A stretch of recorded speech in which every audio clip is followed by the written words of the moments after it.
Hey guys, welcome into the Shelby County High School Football Show. We're out here at Larry Simmons Stadium, home of the Thompson Warriors, as they prepare for a huge matchup with number 2 Hoover this Friday night. It's going to be number 3 versus number 2, not only in Class 7A, but Class 7A Region 3. This is a battle for the region championship. We're going to have plenty of talk on this game in our first segment as we talk about obviously our game of the week here between Thompson and Hoover. This game's going to be taking place out at the Hoover Met. Thought it would be cool to come out, do this on location, highlight everything that Thompson has done this season under head coach Mark Freeman and a strong group of players as well. So we'll talk about that game first. We'll recap week 9 of the high school football season, look ahead to week 10.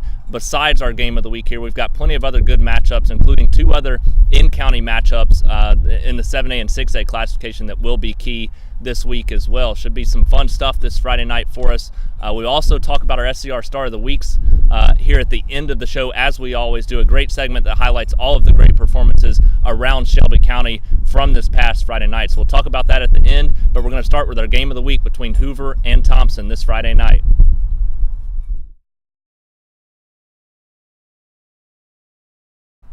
As we just mentioned, obviously our game of the week going to be number 3 Thompson traveling to the Hoover Met this Friday night to take on number 2 Hoover, not just in the top 3 battle, but for the region championship. You know both of these teams want it extremely bad. There's a lot to touch on with this game. I've got 2 pages of notes here, but we'll start with this past Friday night for each team. Hoover goes on the road. They take down Vestavia, but they struggle, sneak out a 17-7 win. That's always a tough, close game in that matchup between those 2 rivals. Thompson, however, picks up a 41-8 win over Huffman this past Friday night, and it starts with their offense. A quarter and a half of football, Talia Tagovailoa puts up 5 touchdowns, 169 passing yards, I believe. So an unbelievable performance in a quarter and a half from all of those guys. They rest the guys the rest of the game there as they head into this matchup. I think that's going to be a key thing. Hoover had to battle really hard, play their starters the entire game in that win over Vestavia. Thompson's got that extra bit of rest, and especially key since their bye week came back on week 2 of the season. They really needed that. They've been doing that this season. Hoover has as well with big blowouts. Thompson's been able to rest their guys pretty much every fourth quarter, a lot of times the entire second half, because of their offense putting up so many points early on and their defense playing so strong. So I think that's going to be a key when you look at this game on Friday night, is the fact that the rest factor there and what that does for each of these teams. Now the big storyline here is going to be that Thompson has never beaten Hoover in school history. That's going to be on the mindset as well. If you're Hoover and you've been here, you've been in this kind of game before, Coach Niblett's going to use this to his advantage, knowing that his guys have been there before, knowing that Thompson thinks they can come in and win, that people think Thompson can come in and win after they've never beaten them in school history. Coach Niblett's going to use that to his advantage this Friday night in that game. They're going to have their minds right simply because of that reason. They're going to use the hype factor and to try to get their guys ready to go. They'll be ready for that one. Thompson, on the other hand, they've got to take advantage of the opportunity to get their minds right as well. You know, when you've never beaten a team in school history, it's arguably the biggest game they've ever played, not just for these guys that are playing in this game Friday night, but for the city, the school, in their history. So Coach Freeman does a great job. He'll get his guys ready to go. But the fact they've never beaten them, they're looking for the region championship, and this is a very key game, is something, they've never been in this kind of situation. So you've got to have your minds right, stay focused, keep playing like you have all season. And I know that for guys like KJ Robertson, Jalen Rain, the 2 linebackers, 4-year starters at Thompson, they want this game extremely bad. They're going to fight, they're going to battle, having not beaten Hoover in their 4 years here at Thompson. So I think that'll be a thing that kind of continues as these guys try to show some improvement in that category of beating Hoover for the first time. So they're going to give it their all. But the players I've talked to from other teams that have played both of these squads say that it's pretty balanced when you look. Thompson's offense is a little bit better than Hoover's, and Hoover's defense is a little bit better than Thompson's, albeit Thompson's putting up 43.8 points per game and only giving up 16.1. As I mentioned, that's normally in just 2 or 3 quarters of action. So it's hard to kind of judge those numbers based on that aspect, whereas Hoover scoring 37.9 and giving up just 13.4. So I think defensively they're really evenly matched, but I think offensively is where Thompson has the upper hand. That's what gives them the advantage in this game. They're evenly matched all over the field, but on that offensive side of the ball, we've seen the numbers they've put up. Talia Tagovailoa leading the state in passing, one of the best quarterbacks in the country this year at the high school level, and that's going to be what's key in this matchup. Keep playing the offense the way they have, and you should be able to roll out with the win. That being said, Hoover's defense, 4 straight games not giving up more than 7 points. But with that number comes the fact that they played the 4 worst teams in the region with Tuscaloosa County, Vestavia, Huffman, and Vestavia. So, that doesn't really say a lot. They've struggled in other games like they did with Vestavia in that 17-7 game. They struggled in a game with Mountain Brook, only won 31-21, had to score late to put that one away. And then Hoover with Spain Park, they should have lost that game. They complete a miracle 3rd down and about 20-something yards deep down the middle of the field, end up scoring on that drive, win that game. So they've been in some tough games. Thompson, on the other hand, they've scored 40-plus points, 40 points or more in 6 consecutive games dating back to that bye week. They come off that bye, they reel off 7 consecutive games, and sit at 8-0. They've win that first game. That's the closest one they've had, a 21-20 win over Hapeville Charter. So I think Thompson's rolling along. They're the better team in this matchup. It's just keeping your minds right, keeping that focus up. I think solely because that it's going to be a close game, but I still think Thompson wins. I'm calling it right now. I'll call it on my predictions later this week as well. But Thompson's going to win this football, get that game, get that first win in school history over the Hoover Buccaneers. They are the better team. They just have to keep their minds right. If they do that, they could even run away with this game the way they've been putting up numbers on the offensive side of the ball. When you see them in person this Friday night, it's going to be pretty cool to see how good Talia Tagovailoa is if you have yet to see him throw a football this year. But they've got guys like Shadrick Bird, Joseph Ford, Ahmad and Mo Edwards at receiver. Their offense is loaded. Kyle Smoke led the team in receiving this past Friday night, to give you another guy at the receiver position as well. So they're loaded offensively. They're going to use that to their advantage, even against a Hoover defense. I expect Thompson to win this game, which is just an unbelievable thing to think about when you look back to the fact that a few years ago, 2014, they were an 0-14 football, or an 0-10 football team. And the back-to-back years, 5-5 seasons, when Mark Freeman gets here in his first 2 years, now has them at 8-0. So it's not only a testament to Coach Freeman, what he's done with his coaching staff, but these players and the fight they've shown. When you think KJ Robertson and Jalen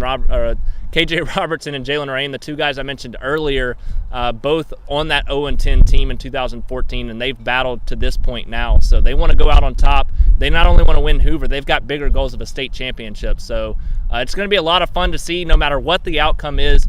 You don't want to miss it. Coach Freeman, I know the players all want the city of Alabaster to gather around this great occasion. Head out to the Hoover Met this Friday night. Support those guys. Pack it out. Put as many fans from this city, one of the largest cities in the state, put as many of them in the Hoover Met as they can. That'll really make Coach Freeman and those players extra happy and play a little bit harder probably. But going to be a fantastic game between these 2 teams. Number 3, number 2, region championship on the line. That's all that needs to be said. You can't ask for a much bigger high school football game in the state of Alabama. Now that we've touched on that massive game between Hoover and Thompson out at the Hoover Met this Friday night, we'll go down classification by classification as we always do and touch on the rest of our 12 games that we have going on featuring Shelby County teams this Friday night. We've got 2 in-county matchups, and we'll start with those 2 games first. It's going to be in 7A with the first game, and that's going to be Spain Park and Oak Mountain taking on each other in a 7A Region 3 contest, just like Thompson and Hoover. Oak Mountain, both these teams trying to gain a little bit of confidence back after some struggles over the recent weeks, and Oak Mountain did that this past Friday night, even though they lost a gutsy performance for them. I thought they had a chance to beat Mountain Brook. They end up losing 31-28. I knew it was going to be a close game. They end up falling in that one 31-28, as I mentioned, but several guys had great individual performances, a great team effort from them.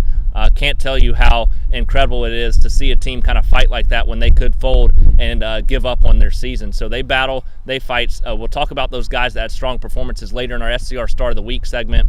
But they get a little bit of confidence back moving into this game after a loss to Tuscaloosa County the week before. But speaking of Tuscaloosa County, Spain Park struggled with them as well this past Friday night. They do pick up a 24-19 win over the Wildcats. Diari Johnson, the big key in that game, 200-plus rushing yards. Unbelievable performance from him.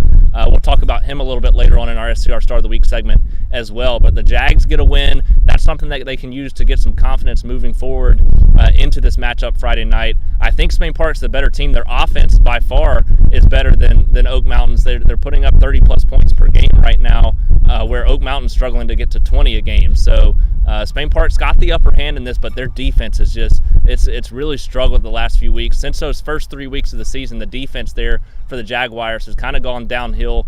I think they're going to start improving, though. I think that's something that's going to be a focus each week as they move into the playoffs. They did clinch a playoff spot this past Friday night, so the defense is going to have to improve, especially when it looks like they're going to be taking on a very good Hewitt-Trussville team in that first round of the playoffs. I expect Spain Park to try to work out some struggles this week. Going to be a very good game between these two teams out at Jaguar Stadium Friday night. I expect Spain Park to come out on top in a very tight battle. It's going to be a lot like that game between Oak Mountain and Mountain Brook this past Friday night. So it should be a lot of fun at Jaguar Stadium, and they should put on a good show for you guys. We had to change things up just a little bit because of the wind. Hopefully this sounds a bit better for you guys. But our other in-county matchup this week is going to be down in 6A between Helena and Chelsea. Somewhat of a rivalry between those two teams. And both teams combined 2-14 right now on the season. Helena has lost 7 games in a row. However, while Chelsea, on the other hand, picks up their first win this past Friday night. They win they're 25-13 over Chilton County. Helena, on the other hand, loses 38-20 to Benjamin Russell. That being said, despite Helena's losing streak, despite their loss to Benjamin Russell, they've taken on Opelika, Wetumpka, Benjamin Russell in the last few weeks. They've played them all close in the first half, being within one possession of all 3 of those teams, and all 3 ranked in the top 8 of the 6A classification. So Helena has started to improve. They lose Lawson Peoples again last week. The quarterback, he injures his knee. Luke Stamba comes in, and he has a pretty strong game. He and Justin Stuckey, Deontay Tolbert all were able to connect pretty easily, even though they go on to lose that game. So Helena's doing some things right now, but Chelsea gains that momentum of that first win. Both these teams have fought all year long, but Chelsea really has shown some battle, some grit under Coach Elmore. They've wanted to play hard for their coaching staff, and it shows every week when they take the field, despite the losses that they've had on the season. I think that win over Chilton County kind of gives them a momentum boost. They're actually scoring more points per game despite the offensive struggles, more points per game than Helena so far on the year. They're scoring 15.6 while Helena's scoring 12.5. So Chelsea's got, I think, a slight edge in this game, but this is going to be a very close contest. I think it's going to come down to whoever has the ball last in the fourth quarter. Not sure who's going to win. I'll make that pick in my weekly predictions coming up later in the week, but both these teams fighting extremely hard should put forth a lot of effort in a very tight game this coming Friday night.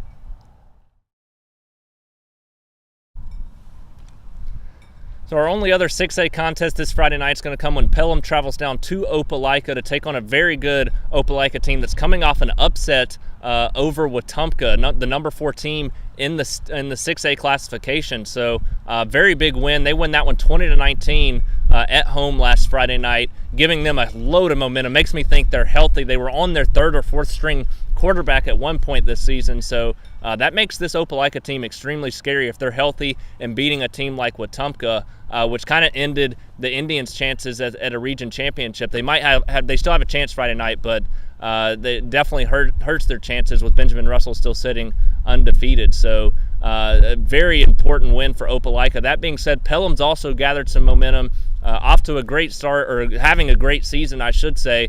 Coming off a bye week, they've had a chance to rest up, get healthy, and their offense 55-28 the week before their bye over Chilton County. So their offense really playing some good football right now. They have several playmakers on that side of the ball. Specifically, quarterback Matthew Rice had a great season, especially has improved in every game this year. They've got guys like Brandon Sledge, Edward Gibson, Nicholas Blackburn, so many playmakers on that side of the ball. The difference in this game is going to be on the defensive side of the ball, however. Pelham's defense has had some good games at times, but has really struggled. They've improved since the games where they gave up last-minute scores. In 2 games, they lost by 7 points earlier in the season. They could have a much better record, but this Opelika team's a different animal, especially if their offense is healthy. It's going to cause, I think, the Pelham defense a little bit of trouble. Coming into this week, or going into last Friday, I thought that Pelham honestly had a chance to pull off the upset in this game. But now that Opelika has shown they can beat a very good Wetumpka football team, I think they're going to squeak this one out and continue to improve down the stretch. But I do think Pelham, now they've clinched a playoff spot, they'll be the number 4 seed in that region. I do think they're going to keep this game extremely close, and it should be a lot of fun to watch. I still would not be surprised if they're able to pull off the upset. So all 3 of our 5A teams will be in action this Friday night, all taking part in their last region game of the 2017 season. The Briarwood Lions will look to clinch an undefeated region record for the 2nd consecutive season. They've already clinched a region championship this past Friday night with a win over Shelby County, but they're playing a good Pleasant Grove team this Friday night that's shown a lot of improvement over the last couple of weeks. Playing the same teams that Briarwood has, they score 49 in one and 41 in the other, only give up 6 to each of those teams. Briarwood, they had a down week this last week, but that being said, they won 39-14. They've given up 14 in their last 2 contests to those same 2 teams that Pleasant Grove's only given up 6 to. So that's not, I don't think that really says a lot, but I will say Briarwood, a down week and a 39-14 win is unbelievable, especially when you see some of the offensive numbers that they put up between Michael Ayers and Hudson Hartsfield and J.R. Tranrino. So it's just this Briarwood team, their defense still giving up less than 10 points per game at 9.8 through 8 games of the season. Unbelievable when a team's giving up less than 10 that late in the season. That's going to be the difference in this one. I don't think Pleasant Grove's going to be able to keep up because that Briarwood defense is so stout, and the Briarwood offense continues improving each week, scoring more than 30 points per game now. I expect them to be able to handle business, finish region play undefeated. They're already going to make a strong run at a state championship now that they've gathered a 1 seed coming out of this region. So they'll continue to build off of that momentum. It could be a tight game early on, but Briarwood's going to run away late because of that offense, and their defense will not give up enough points for Pleasant Grove to hang around. Our other big 5A matchup this Friday night is going to be Calera taking on Marbury. Calera coming off of their bye a couple weeks ago. They've picked up a 41-14 and a 42-16 win. I believe this past Friday night with their 42-16 win over Sumter Central, they lock up home field advantage in that first round of the playoffs, meaning they get the 2 seed coming out of this region, which is key for them in the playoffs. They struggled early in the playoffs the last several years, but this is a different Calera team. I've said it a lot this year. They've struggled at times, but they've lost some games close to teams that are really good football teams. So that struggles, even though they've struggled, they could have easily won those games. If they're able to put everything together, they have so much talent on both sides of the ball, specifically the offensive side, where they've got guys like D. Mickens, Tyler Agnew, and Cornelius Brown at the quarterback position. So speaking of Mickens and Agnew, they go for 6 touchdowns in that win, all 6 scores for Calera this past Friday night. And Agnew actually led the game out of the backfield. He had 113 yards on the ground. So Calera seems to be clicking, putting up 40-plus points in their last 2 games off of the bye week. They really seem to have used that bye to their advantage and fix some things. I expect them to keep rolling this Friday night against a Marbury defense that's giving up 26.9 points per game, only scoring 20 points per game. So Calera's too good on both sides of the ball. They'll take advantage of that and should pick up a pretty easy big win over Marbury this Friday night. Shelby County is coming off that 39-14 loss to Briarwood this past Friday night. That being said, they challenged the Lions, and every Briarwood player and coach you talked to after that game knew they struggled, knew they didn't play as well as they wanted to, and that Shelby County had given them a fight. Only trailing 18-6 in the third quarter, Briarwood ends up reeling off some points, running away with that one late down the stretch. But that shows the kind of Shelby County struggled this year. That game showed that they can fight, they can battle, and they can play some football if they put their minds to it. And I think that's what's going to happen this Friday night. I think they're going to get that 4th win of the season as they sit at 3-5 right now. They take on an 0-8 Woodlawn team who's giving up 36.9 points per game. Had Woodlawn won a game this year, they might have a little more confidence. They might challenge Shelby County in this game. I still think they're going to challenge them, but not enough to be able to pick up a win. This is an improved Woodlawn team, but only scoring 10 points per game to match that 36.9 that they're giving up. I think Shelby County takes advantage. They pick up that 4th win of the season. So we tend to go back-to-back each week with Shelby County and Montevallo on this football show, and each week it seems to be that they're struggling. But we just talked about how Shelby County showed some improvement, some fight. We talked about how Montevallo did that last week. Montevallo did it again this week. Despite a 59-27 loss to Gordo, they showed a lot of promise, a lot of fight, despite some young guys, some inexperienced guys having to play every week now. They're starting to gain that experience that they need.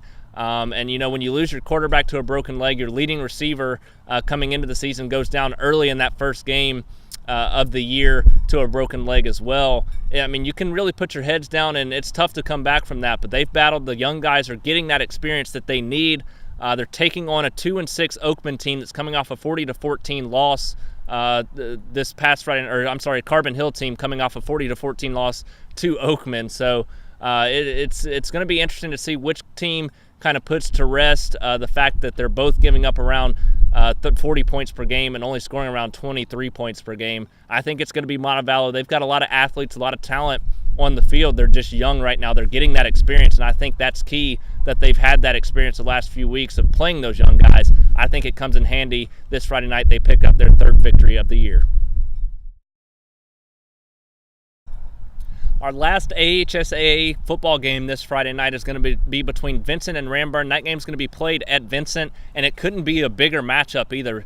Winner moves on to the playoffs. Loser, I believe, is done for the year. I'm not sure that there could be a tiebreaker in there, as Horseshoe Bend would also have the same record depending on what could happen. But Vincent controls their own destiny. That's all that needs to be said. They win this Friday night, and they will move on to the playoffs. An unbelievable story for them after a 1-19 2-year stretch the last couple of years. So Coach Wiley McKellar's got this thing headed in the right direction. They've already picked up 5 wins, which is what I said they would do this year. But they're going to have to rebound from a tough game against Reeltown this past Friday night. They lose that one 48-15. And folks, I can't tell you how bad the officiating was in that game. There were several calls, and after every call, there was a 15-minute discussion. Then they would meet again to try to overturn the call that they originally called. And it went on. That game was a 3-hour, 10-minute game because of that. The officials made some terrible mistakes in that game. It's not the reason Vincent lost the game. Let's put that to rest right now. Vincent, they lose Chris Hardy early in that game to an ankle injury. He tried to come back but couldn't get back on the field the rest of that game. That's one of the key reasons they lost. And Reeltown just had a little bit more talent on both sides of the ball, specifically on the offensive side. So that's the real reason they lost. That being said, the officials did not help their case, especially earlier in that game when there was a momentum turn that they had a chance to score inside the 10-yard line off of a turnover on a fumbled punt. They turned that call around and they give Reeltown the ball. That was one of the biggest momentum turns in that game. Chris Hardy actually gets hurt on that next possession. So it was just an interesting game to watch, and it was hard to watch because of the officials. And I don't mind calling them out for how bad they performed in that game. That being said, this week, very big for Vincent. They're taking on a Ramburn team that has struggled this year, scoring 24, giving up 26.9 per game. Vincent giving up 24.5 and scoring 24.5. So these teams kind of balance, but Vincent, if Hardy goes, is the better team in this one. And they're going to battle. They know what this game means for their season to make the playoffs and how big that would be. I think they're going to come out. They're going to play hard and strong. I know McKellar's going to get them ready this week. Those guys were excited and fun to be around last week as I was out there recording the same show as well as Friday night before that game. So I think they're going to come out ready. If Hardy goes, he's got 994 yards, 13 touchdowns in 4 of the last 5 games. That was a 4-game stretch going into this last Friday. That will be a difference maker. He'll come out, play strong, and use that to his advantage. If not, Dusty Davis, Xavier Kelly, they had a good connection last Friday night, and I think they'll build off of that. I still think they have a strong chance even if Hardy doesn't go this Friday night. But Vincent, chance to make the playoffs. It should be fun to watch. We're all pulling for you. Should be an interesting thing to see if they can do it, and an unbelievable storyline as well. Before we talk about our SCR Stars of the Week, I want to touch a little bit on the AISA and the ACSC. It starts with an in-county matchup this past Friday night between Coosa Valley and Cornerstone. That game takes place at Coosa Valley 5 interceptions by the Cornerstone defense leads to a 23-0 shutout in a win there for the Chargers. They get the 3 seed heading into the playoffs, have one more game against North River this Friday night at home to end their regular season before starting the postseason. Coosa Valley, on the other hand, I believe they will miss the postseason due to some crazy tiebreaker scenarios. I'll have to look more into that as the week goes on, but I'm pretty sure they're going to miss out on the postseason. They get a Lowndes Academy at home this Friday night to close out the regular season. Kingwood, they also lose this past Friday night. They get Pickens Academy moving ahead in their regular season finale as well. Evangel, the only ACSC school that played Friday night, I believe a 69-0 win in their game, so a big way to end ACSC play. Undefeated, 4-0 on the season. They move into the semifinals of the playoffs where they'll get a rematch with Hope Christian School as they take on each other for the second time this season. It's a game that Evangel is able to win 43-14 in the regular season, so I expect them to do the same as they'll be hosting another game for the second straight week out at the Evangel Sports Complex. So Evangel's got a strong chance at the state championship at the ACSC level, and Cornerstone also looking to make some noise as they head into the playoffs the week after this coming Friday.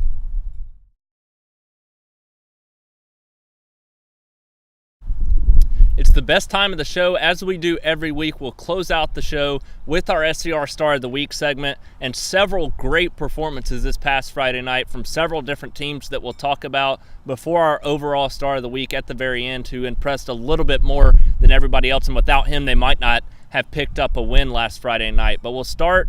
Jalen McMillan at Spain Park had a great game again. Braxton Barker only throws the ball 6 times.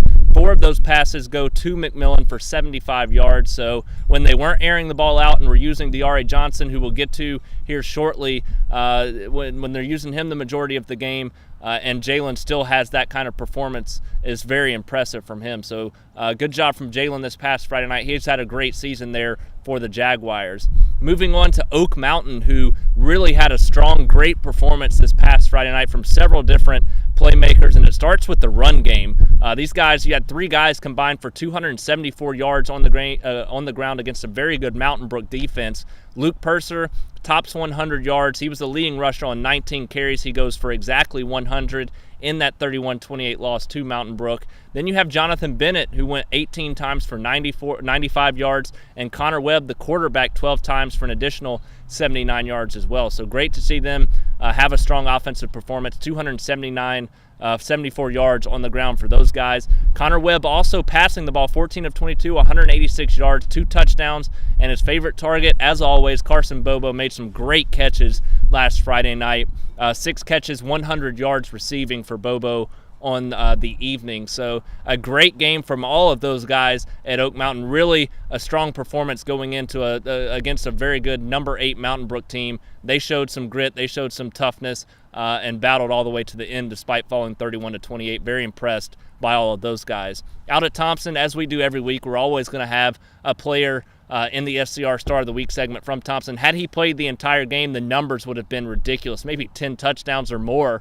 But Talia Tagovailoa, a quarter and a half of action. He goes 169 yards, 11 of 15 passing. 5 touchdowns, though, is the key. In a quarter and a half of football, he threw 5 touchdowns. The receivers played great again. Mo Edwards had a great game, but Kyle Smoke, the leading receiver there, I believe just a shade over 80 yards, maybe around 83 yards receiving for him. So another great performance from all of the Thompson players on both sides of the ball. They'll look to carry that momentum, and I'm sure you could tell them they want to play the same way they have all year and be done at halftime again against Hoover this Friday night. But going to be a different animal, but should be a lot of fun to see that offense go up against a very good Hoover football team.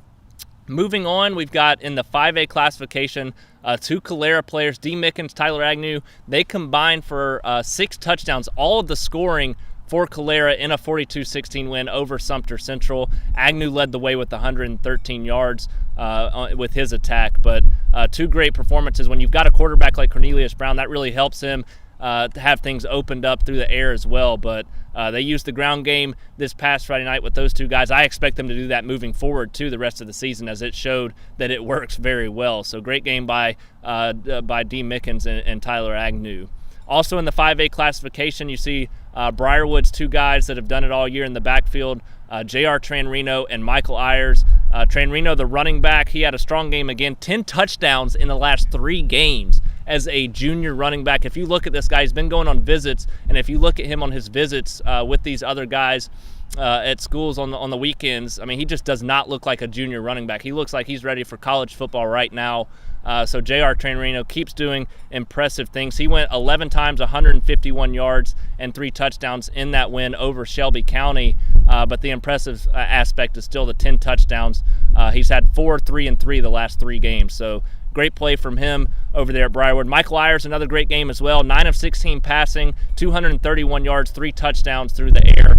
He's had a solid year and has gotten better and better each week. Those two, as well as other guys, receiver Hudson Hartsfield, had a strong game receiving. I believe he had around 113 yards receiving. So all of those guys continue to impress. Match that with the defense. They're a state championship, legitimate state championship contenders, the number 1 team in the 5A classification.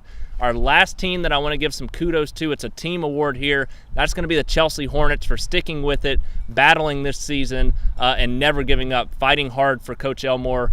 They came out, they're a tough-nosed, hard fighting football team, and they showed it this past Friday night in their 25-13 win over Chilton County. So just want to give them some kudos, specifically Kendrick Simpson. He's had a pretty good year despite their offensive woes. He goes for 20 yards on 24 carries for the Hornets. So a very great game for Chelsea. Pick up that first win. I expect them to use that as momentum moving forward against Helena this Friday night and against Coleman in their season finale. So great job, Chelsea. I know that there's a lot of guys, a lot of people proud of you out there, and definitely deserving of the recognition. Our last guy that we're going to talk about back at Spain Park is Diari Johnson, our overall SCR Star of the Week. He goes 22 times, 248 yards and 2 touchdowns. We've had several great rushing performances this season, not only from Johnson, from Tranrino and Hardy, but several guys having some great seasons. But when you see Hardy, who's gone over 200 yards in 3 straight games, and now you've got Diari Johnson over at Spain Park doing something similar, those are insane numbers. And I understand we're at the high school level, but especially at that 7A level, to put up 200 plus yards on any kind of defense is very impressive. So congrats, Diari. 248 yards, 22 times, 2 touchdowns. Without him, I doubt they pick up that 24-19 win over Tuscaloosa County. I'm sure it was part of the game plan for them to go that way, but it was just very impressive to see that kind of performance from him. So congrats to you, Diari Johnson. Great performance this past Friday night, as well as all your teammates to pick up that win against Tuscaloosa County as you move forward into a matchup with Oak Mountain on Friday. That'll do it for our SCR Star of the Week segment. As always, great performances, guys, and we will be looking for you this Friday night as well. To close out the show, just want to do a little bit of a quick recap about everything that we have coming up this Friday night. We've got a big matchup, number 2 Hoover hosting number 3 Thompson out at the Hoover Met for the region championship, our game of the week. We will be there. Facebook Live video coming on Facebook at the Shelby County Reporter Facebook page about an hour before the game, so be looking out for that. We'll always have great coverage for you on Twitter at SCR Sports, and on Facebook after the game we'll have all of our stories posted. But it's going to be a fun night. Not only for that game, but several games around the county. So I believe we have a total of 13 football games to keep up with. As always, I appreciate you guys for tuning in, and we'll see you on Friday night.